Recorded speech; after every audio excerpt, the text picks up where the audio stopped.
8 मार्च की सभी बहनों को बधाई। यह हम महिलाओं के लिए ख़ास दिन है और इस बार का अंतर्राष्ट्रीय महिला दिवस तो और भी ख़ास है क्योंकि पूरे देश में औरतें अपने अधिकारों के लिए सड़कों पर लड़ रही हैं। देश की राजधानी दिल्ली के बॉर्डर पर हजारों महिलाएं पिछले 3 महीने से अधिक समय से अंबानी अडानी परस्त कृषि कानूनों को ख़त्म करने की मांग को लेकर धरना दे रही हैं। सरकार दमन के जरिए उनकी आवाज़ को कुचलने की कोशिश में लगी हुई है। सीए विरोधी आंदोलन की लड़कियां, युवतियां, महिलाएं जेलों में बंद हैं।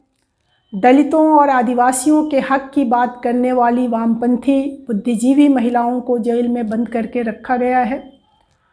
इस अंतर्राष्ट्रीय महिला दिवस के अवसर पर सत्ता से लोहा लेती अपनी इन बहनों को एपवा की तरफ से सलाम। हम जानते हैं कि 8 मार्च के दिन कुछ प्रतीकात्मक काम होंगे। हवाई जहाज़ उड़ाने, ट्रेन चलाने, कोविड वैक्सीन की खुराक देने में महिलाओं को प्राथमिकता दी जाएगी। लेकिन महिलाओं के जो मूल सवाल हैं, उनकी आज़ादी और उनकी बराबरी का प्रश्न, उनके लोकतांत्रिक अधिकारों का प्रश्न, आज की सरकार उनके इन हकों को दमन करने में लगी हुई है, इन हकों के खिलाफ खड़ी है। और इसलिए आज महिलाएं ज़रूर ये सवाल उठाएंगी कि इस लोकतांत्रिक देश में आखिर क्यों पितृसत्तात्मक मूल्यों को बढ़ावा मिल रहा है।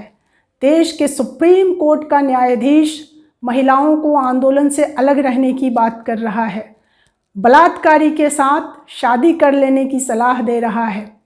दूसरी तरफ जो सरकार है, ये सरकार लोकतांत्रिक जो व्यवस्था है उसके बजाय आज कहीं ना कहीं जो मनुस्मृति की जो पूरी राजनीति मनुस्मृति है, उस मनुस्मृति के हिसाब से वो इस देश में महिलाओं को चलाना चाह रही है।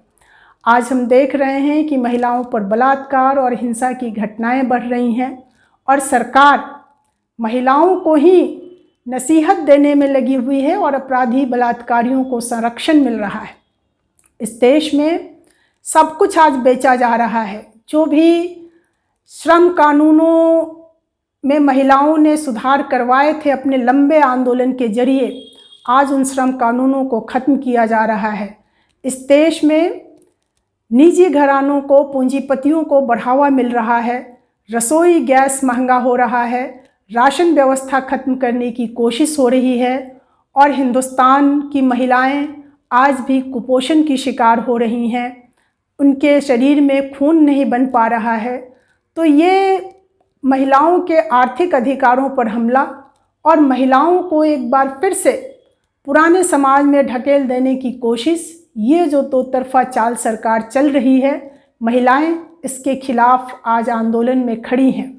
आज की सरकार नफ़रत फैला करके, सांप्रदायिक विद्वेष फैला करके अपनी राजनीति को, अपनी सत्ता को बनाए रखने की कोशिश में है। लेकिन हम महिलाएं जानती हैं कि गुलामी के खिलाफ हमारी लड़ाई एक है और हम एकताबद्ध होकर अपने हक की लड़ाई को आगे बढ़ाएंगे। आज जो कुछ भी हमने हासिल किया है इतिहास में, अतीत में, इसके लिए लंबी लड़ाई लड़ी गई है। अपनी इस विरासत को आगे बढ़ाते हुए सावित्रीबाई और फातिमा शेख जैसी महिलाओं को याद करते हुए और अंतर्राष्ट्रीय महिला दिवस के अवसर पर हम तमाम मज़दूर बहनों को, किसान बहनों को बधाई देते हुए एक बार फिर आप सबों को सलाम।